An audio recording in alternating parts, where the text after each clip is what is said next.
দূর থেকে দেখলে মনে হয় যেন কোনো এক রাজার রাজকীয় প্রাসাদ। কিন্তু আসলে তা নয়, এটি কোনো রাজপ্রাসাদ নয়, এটা মুঘলদের দুঃসময়ের পরম বন্ধু, ইতিহাসের আরেক নায়ক সাফদার জং এর কবরের উপর নির্মিত সমাধিসৌধ। হ্যাঁ দর্শক, এই বাদশাহী সমাধির অন্দরেই রয়েছে সাফদার জং এর কবর। তবে অসাধারণ এই সৌধের পেছনে রয়েছে শুধুই বেদনার ইতিহাসে ঠাসা এমন এক গল্প যা আপনাকে স্মৃতিকাতর করবে।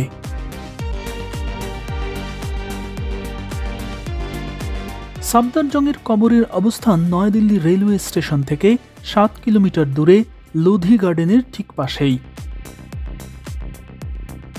সবুজ গালিচায় ঢাকা পরিষ্কার পরিচ্ছন্ন এই অঙ্গনে আজও সচল রয়েছে মুঘল আমলের ফোয়ারা। এখানে প্রবেশ করার পর শুরুতেই আপনাদের স্বাগত জানাবে এই ঝর্ণাগুলো। এই ঝর্ণাগুলো মুঘল আমলের এবং এখনও সচল রয়েছে। দেখুন, পানি ঝরঝর করে বের হচ্ছে। মুঘল আমলের এমন ফোয়ারা মুঘলদের প্রায় সব ইমারতের সামনে পেছনে সব জায়গায় দেখতে পাওয়া যায়। একেবারে শাহজাহানের তাজমহল থেকে শুরু করে লালকেল্লা, হুমায়ুন টোম্ব, ফতেপুর সিক্রি সব জায়গায়। এই ইমারতেরও চারপাশে এই ধরনের ফোয়ারা রয়েছে। সত্যি এই ফোয়ারাগুলো দেখলে অবাক হতে হয়। এগুলো আজ থেকে প্রায় 300 বছর আগেই তৈরি করা হয়েছে, কিন্তু আজ পর্যন্ত এগুলো নষ্ট হয়নি, বরং আজও ফোয়ারাগুলো থেকে ঝিরি ঝিরি জল বের হয়।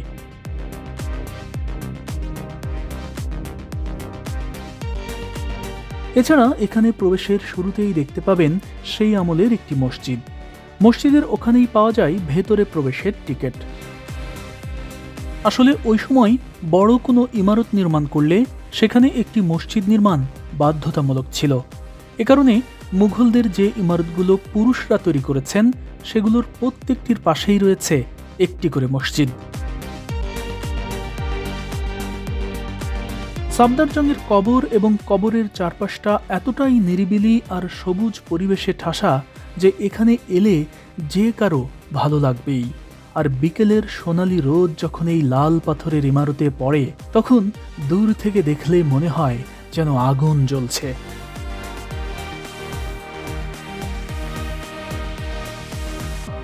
বিকেলবেলার সোনালি রোদ এই লাল বেলে পাথরে তৈরি এই অসাধারণ স্থাপনাটির সৌন্দর্য যেন আরও বাড়িয়ে দিয়েছে। এই স্থাপনাটি প্রথমবার যারা দেখবেন তাদের কাছে মনে হবে এটি কোনো রাজপ্রাসাদ, আর যারা হুমায়ুন টোম্ব দেখেছেন তাদের কাছে মনে হবে এ তো হুমায়ুন টোম্বেরই নকল আরও একটি ইমারত। আসলেই তাই, এটি হুমায়ুন টোম্বের অনুকরণেই তৈরি করা হয়েছিল।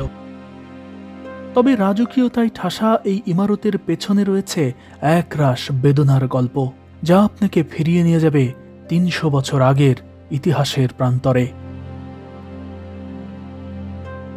সাফদার জং এর পুরো নাম আবুল মনসুর মির্জা মোহাম্মদ মুকিম আলী খান বেগ। 1708 সালে জন্ম নেওয়া এই সাফদার জং মুঘল সাম্রাজ্যের দুঃসময়ের পরম বন্ধু ছিলেন। তিনি 1739 সালে মুঘল সাম্রাজ্যের অধীনস্থ আওধ স্টেটের দ্বিতীয় নবাব হন। তিনি মূলত তার শ্বশুর সাদাত আলী খানের স্থলাভিষিক্ত হন। সাদাত আলী খান অবশ্য তার মামাও ছিলেন, অর্থাৎ তিনি বিয়ে করেছিলেন তার মামাতো বোন উম্মেতুল জোহরা বেগমকে। সাফদার জং এমন এক সময়ে জন্মগ্রহণ করেন যখন মুঘল সাম্রাজ্য ছিল অস্থিতিশীল। তার জন্মের আগের বছরই মারা যান সম্রাট আওরঙ্গজেব। এরপর আওরঙ্গজেবের পুত্র আজম শাহ মুঘল সিংহাসনে বসলেও তিনিও বেশি দিন ক্ষমতা ধরে রাখতে পারেননি। পারিবারিক রাজনীতির কারণে মাত্র 3 মাসের মাথায় তিনি খুন হয়ে যান। এরপর খুব কম সময়ের ব্যবধানেই মুঘল সিংহাসনে একে একে বসেছেন বাহাদুর শাহ, জাহানদার শাহ, ফারুক শিয়ার, রাফিউদ্দারজাত, দ্বিতীয় শাহজাহান এবং মোহাম্মদ শাহ। অর্থাৎ সম্রাট আওরঙ্গজেবের মৃত্যুর পর 1707 থেকে 1719 এই মাত্র 12 বছরে মুঘল সিংহাসনে বসেছেন অন্তত 7 জন সম্রাট। এ থেকেই ধারণা পাওয়া যায় যে সম্রাট আওরঙ্গজেবের মৃত্যুর পর মুঘল সিংহাসন কতটা অস্থিতিশীল ছিল। ক্ষমতার লোভে মুঘল রাজ পরিবারের সন্তানরা কখনো আপন ভাই ভাইয়ে, কখনো ভাতিজার সঙ্গে, কখনো বা নাতিদের সঙ্গেও রক্তক্ষয়ী সংঘাতে জড়িয়েছেন। তারা নিজেদের মধ্যে এতটাই বেশি হানাহানিতে মত্ত হয়ে ওঠে যে সম্রাট আওরঙ্গজেব তার সাম্রাজ্যে যে শক্তিশালী অর্থনীতি রেখে গিয়েছিলেন তা অরক্ষিত হয়ে পড়ে। অর্থাৎ 1707 থেকে 1719 এই 12 বছরে মুঘল সিংহাসনে যে 7 জন সম্রাট বসেন তারা প্রত্যেকেই অভ্যুত্থানের মাধ্যমেই সিংহাসন দখল করেছিলেন। তবে 1719 সালে মোহাম্মদ শাহ অভ্যুত্থানের মাধ্যমে ক্ষমতায় বসলেও তিনি টানা 1748 সাল পর্যন্ত কিছুটা লম্বা সময় ধরে রাজত্ব করেন। কিন্তু এই মোহাম্মদ শাহের শাসনামলেই 1739 সালে পারস্যের সম্রাট নাদির শাহ দিল্লি আক্রমণ করে মুঘলদের বহু দামি জিনিসপত্র লুট করে নিয়ে যায়।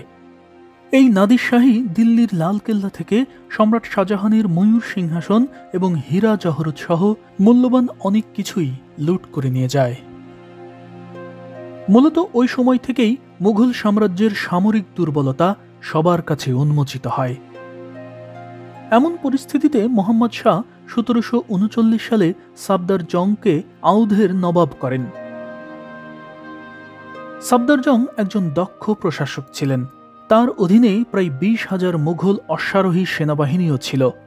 এর ফলে তিনি শুধুমাত্র যে আউধের নিয়ন্ত্রণেই রাখতেন তা নয়, বরং তিনি দুর্বল সম্রাট মোহাম্মদ শাহকেও সহযোগিতা প্রদান করতেন।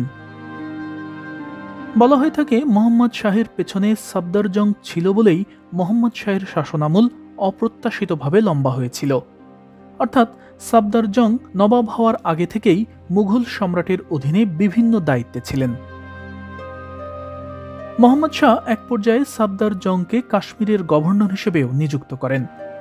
মূলত ওই সময় থেকেই সাফদার জং মুঘল দরবারের কেন্দ্রীয় ব্যক্তিত্ব হয়ে ওঠেন। এমনকি মোহাম্মদ শাহের শেষের বছরগুলোই সাফদার জং সমগ্র মুঘল সাম্রাজ্যের প্রশাসনেরই নিয়ন্ত্রণ লাভ করেন।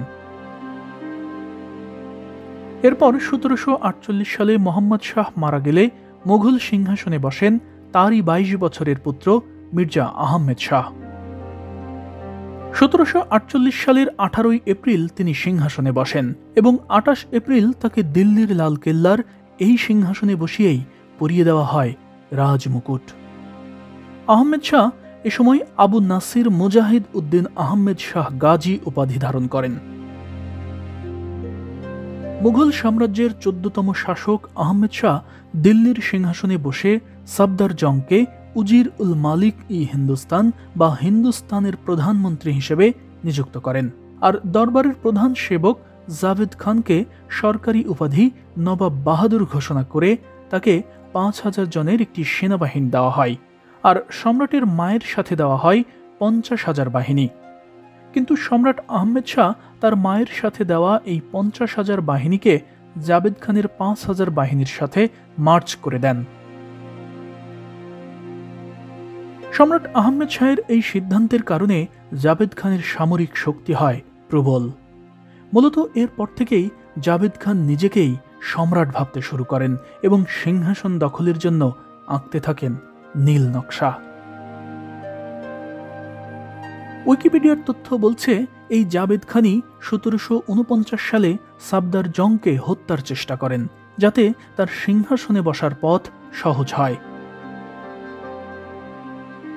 তবে 1747 সালে আফগান দুররানি সাম্রাজ্যের শাসক আহমেদ শাহ দুররানি বা আহমেদ শাহ আবদালি মুঘল সাম্রাজ্য আক্রমণ করে লাহোর দখল করে নেন। ওই আক্রমণের সময় মুঘল সম্রাটের অধীনস্থ লাহোরের প্রধান শাসনকর্তা হায়াতুল্লাহ যুদ্ধ না করে কাপুরুষের মতো পালিয়ে যায়। ফলে বিনা যুদ্ধে আহমেদ শাহ আবদালি লাহোর দখল করে নেন। বিনা যুদ্ধে লাহোর জয় করার কারণে আবদালি মুঘলদের আরও কিছু এলাকা নিজের সাম্রাজ্যভুক্ত করতে আগ্রহী হয়। এরই ধারাবাহিকতায় 1748 সালে দ্বিতীয়বার মুঘল সাম্রাজ্য আক্রমণ করে তিনি পাঞ্জাব এবং সিন্ধু দখলের চেষ্টা করেন। কিন্তু এবার সাফদার জংয়ের বীরত্বে মুঘলরাই জয়ী হয়, আর এই জয়ই ছিল মুঘল সম্রাট আহমেদ শাহের একমাত্র যুদ্ধ জয়। কিন্তু এই যুদ্ধে আহমেদ শাহ আবদালি হেরে গিয়ে ক্রোধে ফেটে পড়েন এবং আবারও মুঘল সাম্রাজ্য আক্রমণের ফন্দি আঁটতে থাকেন। এভাবেই নানা ঘটনা অঘটনার মধ্য দিয়েই অতিবাহিত হয় আরও 4 বছর। 1752 সালে আহমেদ শাহ আবদালী প্রবল শক্তি নিয়ে তৃতীয়বারের মতো মুঘল সাম্রাজ্য আক্রমণ করেন। আহমেদ শাহ আবদালীর হাত থেকে সাম্রাজ্য রক্ষার জন্য মুঘল সম্রাটের প্রধানমন্ত্রী সাফদার জং নিজের সৈন্যের সঙ্গে মারাঠাদের কাছ থেকে অর্থের বিনিময়ে আরও 50,000 সৈন্য ভাড়া করেন। কিন্তু মুঘল সম্রাট আহমেদ শাহ তার মায়ের পরামর্শে যুদ্ধে না জড়িয়ে শান্তি চুক্তি করতে আগ্রহী হন, আর এই শান্তি চুক্তি করেন তার মায়ের নিরাপত্তা রক্ষীর দায়িত্বে থাকা সেই নবাব বাহাদুর জাবেদ খান, যিনি সাফদার জংকে হত্যা করতে চেয়েছিলেন। শান্তি চুক্তির শর্ত অনুযায়ী পাঞ্জাব, মুলতান, সিন্ধু এবং কাশ্মীর আহমেদ শাহ আবদালীর দখলে চলে যায়। অর্থাৎ আহমেদ শাহ আবদালী বিনা যুদ্ধে আবারও মুঘলদের বিরাট অঞ্চল দখল করে নিতে সক্ষম হয়। কিন্তু সাফদার জং কখনোই আবদালীর কাছে মাথা নত করতে চাননি, বরং তিনি চেয়েছিলেন যুদ্ধ করতে। যুদ্ধের প্রস্তুতির অংশ হিসেবে তিনি সৈন্য সংগ্রহ করেছিলেন। কিন্তু তার শত্রু জাবেদ খান মুঘল সম্রাট আহমেদ শাহের কাছে গিয়ে সাফদার জংয়ের নামে বিষোদগার করেন। সম্রাটকে তিনি বলেন, আপনার শান্তি চুক্তির বিপক্ষে অবস্থান নিয়েছে সাফদার জং। শুনেছি সে 5,000 সৈন্যও ভাড়া করেছে। জানি না ও এখন আপনার সাম্রাজ্যই দখল করে নেবে কিনা। জাবেদ খানের এই কথাই সন্দেহের তীর ঢুকে যায় সম্রাট আহমেদ শাহের অন্তরে। আসলে জাবেদ খান চেয়েছিলেন সাফদার জং যেন সম্রাটের কাছ থেকে দূরে থাকে, কারণ তিনি ভালো করেই জানতেন যে সাফদার জং যতদিন থাকবেন ততদিন তার পক্ষে মুঘল সিংহাসন দখল করা সম্ভব নয়। এরপর বিনা অনুমতিতে 50,000 সৈন্য সংগ্রহের অপরাধে সাফদার জংকে সাম্রাজ্যের প্রধানমন্ত্রীর পদ থেকে অব্যাহতি দেন সম্রাট আহমেদ শাহ। সাফদার জং তখন তার আগের জায়গা আওধ ফিরে আসেন এবং ফৈজাবাদকে তার সামরিক সদর দপ্তর এবং প্রশাসনিক রাজধানী হিসেবে বেছে নেন। এরপর মুঘল সম্রাট আহমেদ শাহ যতগুলো যুদ্ধে জড়িয়েছেন সবগুলোতেই পরাজিত হয়েছেন। তবে শেষ পর্যন্ত সবকিছু জানতে পেরে তিনি জাবেদ খানকে হত্যার নির্দেশ দেন, কিন্তু ততদিনে অনেক দেরি হয়ে যায়। 1754 সালে ফৈজাবাদের কাছে সুলতানপুরে মারা যান সাফদার জং। তার মৃত্যুতে পুরো মুঘল দরবারে চলে আসে শোকের ছায়া। সম্রাট আহমেদ শাহ তাকে দিল্লিতে দাফন করে তার কবরের উপর নির্মাণ করে দেন এই রাজকীয় সমাধিসৌধ।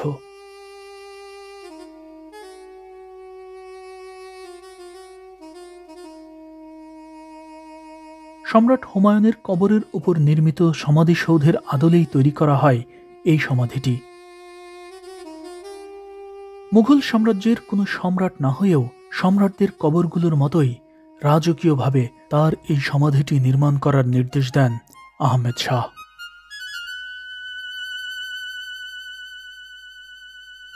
এই সৌধের ভেতরটা এতটাই রাজকীয় নকশায় মোড়ানো যে কিছু কিছু নকশা মুঘলদের অন্য কোনো ইমারতে আমার চোখে পড়েনি। সমাধিসৌধটি এমনভাবে তৈরি করা হয়েছে যে যেদিক থেকে দেখবেন সেদিক থেকে একই রকম মনে হয়। এমনকি ভেতরের বারান্দার মতো অংশটিও চারপাশ থেকে একই রকম মনে হয়। টানা বারান্দার পাশাপাশি কবরের পাশে যাওয়ার জন্য মাঝে মাঝে রাখা হয়েছে দরজা। মোট কথা ইমারতটি একেবারে খোলামেলা, ফলে আলো বাতাসের কমতি নেই এখানে।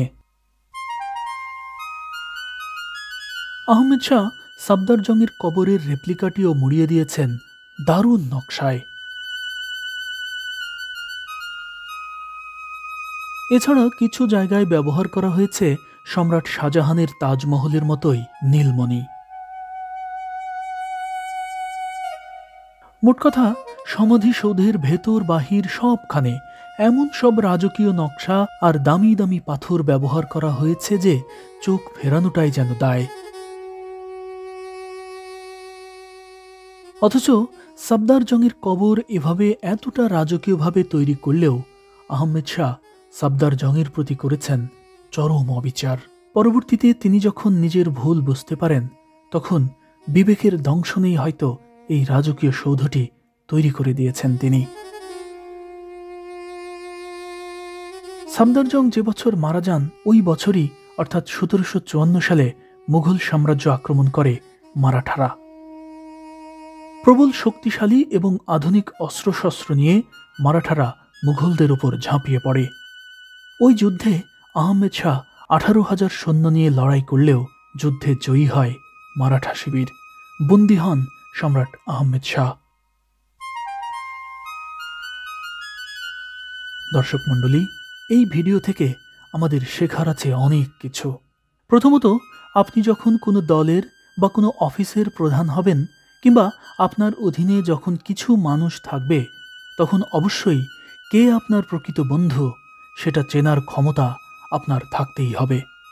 মনে রাখবেন, যারা প্রকৃত বন্ধু তারা আপনার কাছাকাছি থাকার চেষ্টা করবে না, তারা আপনাকে প্রশংসার সাগরেও ভাসাবে না, বরং তারা দূর থেকে নীরবে আপনারই জন্য কাজ করে যাবে অবিরত।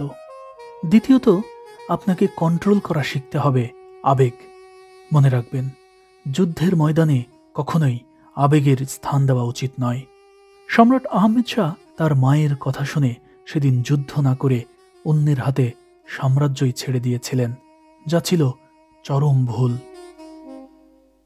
পৃথিবীর সকল মাই চায় তার সন্তানের গায়ে যেন আঁচড় না লাগে, কিন্তু সেদিন আহমেদ শাহ যুদ্ধ না করলেও মৃত্যুর হাত থেকে কি রক্ষা পেয়েছিলেন? 1754 সালে আহমেদ শাহ বন্দী হন। বন্দী অবস্থাতেই আরও 20 বছর পর 1774 সালে জেলখানাতেই তিনি মারা যান। যেই মা তার সন্তানের গায়ে যেন ফুলের আঁচড় না পড়ে সেজন্য তাকে যুদ্ধ করতে দেয়নি, সেই সন্তানকেই মৃত্যুর আগ পর্যন্ত টানতে হয়েছে জেলের ঘানি। কাজেই বিড়ালের মতো 100 বছর বাঁচার চেয়ে সিংহের মতো 1 মিনিট বেঁচে থাকার দৃঢ় প্রত্যয় যদি আহমেদ শাহ সেদিন করতেন, তাহলে নিশ্চয়ই ভিন্ন রকম হতো দিল্লির ইতিহাস।